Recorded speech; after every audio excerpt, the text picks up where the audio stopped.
Where's my bracelet? Amaka, don't lie to me. She froze when the mansion door creaked open at midnight.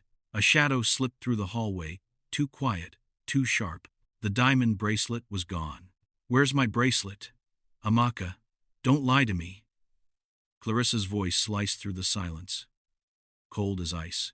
Amaka stood tall, heart pounding. I didn't take it. But everyone feared Clarissa's wrath, especially the staff. No one dared to speak up. Until now.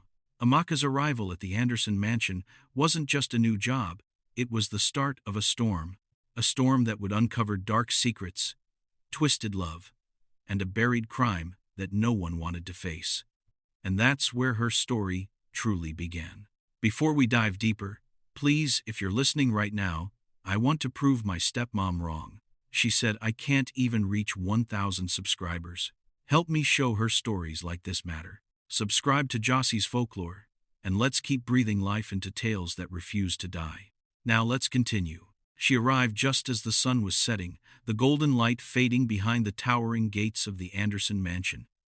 Amaka clutched her small bag tightly, nerves bubbling beneath her calm exterior. This wasn't just any job. This was a test of courage, of pride, and a chance to stand tall when others had bowed down.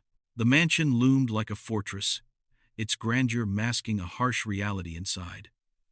Staff hurried past her, eyes downcast, whispering warnings she barely caught. Watch out for Clarissa, one maid hissed. She rules this place with a cold hand. Amaka's heart clenched at the words, but she vowed silently she wouldn't be broken. Not like the others. She stepped inside, greeted by polished marble floors and the faint scent of expensive perfume. Her footsteps echoed as she met the sharp gaze of Mama T, the matronly figure who trained Clarissa herself. You'll need more than strength here, child. Keep your dignity, Mama T said softly. That night, Amaka saw Clarissa the billionaire's fiancée in action. Sweet smiles for Mr. Anderson, but harsh words for the staff.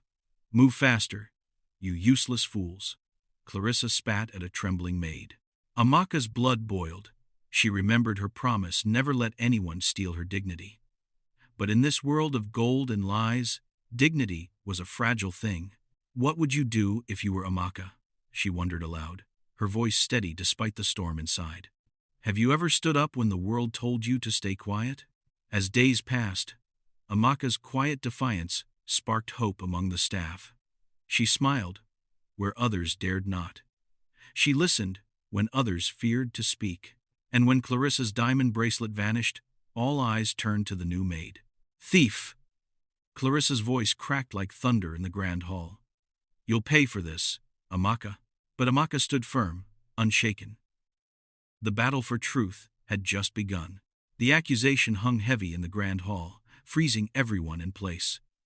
Amaka's heart raced, but she met Clarissa's glare without flinching. I didn't take your bracelet, she said calmly, her voice steady despite the storm inside. Clarissa's eyes narrowed. Lies. You're just a lowly maid trying to steal from me. Mr. Anderson appeared just then, his tall frame commanding the room's attention. Clarissa. Enough, he said, his tone cold but controlled. We will not tolerate baseless accusations here. But Clarissa was relentless. She must be punished. It's the only way. Amaka's mind flashed back to Mama T's warning, and the stories whispered among the staff about a maid who died years ago, accused falsely by Clarissa herself. The memory tightened around her like a noose. Then, unexpectedly, the doors burst open. Samuel Ororo, the brother of the maid who had died, stepped inside. His eyes burned with quiet fury. I know what Clarissa did, he said, voice low but fierce. She ruined my sister's life, and now she tries to ruin another. Gasps rippled through the room. Clarissa's confident facade faltered. Amaka, sensing the tide turning, pulled out her phone. She had uncovered messages, texts where Clarissa planned to marry Mr. Anderson only for his money and was ready to blackmail him. Mr. Anderson read the messages. Shock and betrayal etched on his face. Clarissa, I'm ending this. I will not be part of your lies. Clarissa's expression twisted with rage and desperation. You'll regret this. But it was too late. the police arrived, handcuffing her as the mansion breathed a sigh of relief. Amaka watched quietly, knowing this was only the beginning of justice, not just for her, but for everyone who had suffered in silence. "What would you do if you uncovered a secret this big?" she asked softly. "Would you stay silent or fight for the truth?" With Clarissa gone, the mansion felt different, lighter, as if a dark cloud had finally lifted. The once tense silence was replaced by cautious smiles and whispered thanks. Mr. Anderson moved swiftly to change things, promising fair treatment and respect for all who worked there. Amaka's courage hadn't just saved herself, it had sparked a new beginning. Mr. Anderson appointed her as the residence manager, a role she accepted with humble pride. She wasn't just a maid anymore, she was a leader, a protector. Samuel dedicated himself to fighting for domestic workers' rights, turning his grief into a powerful mission.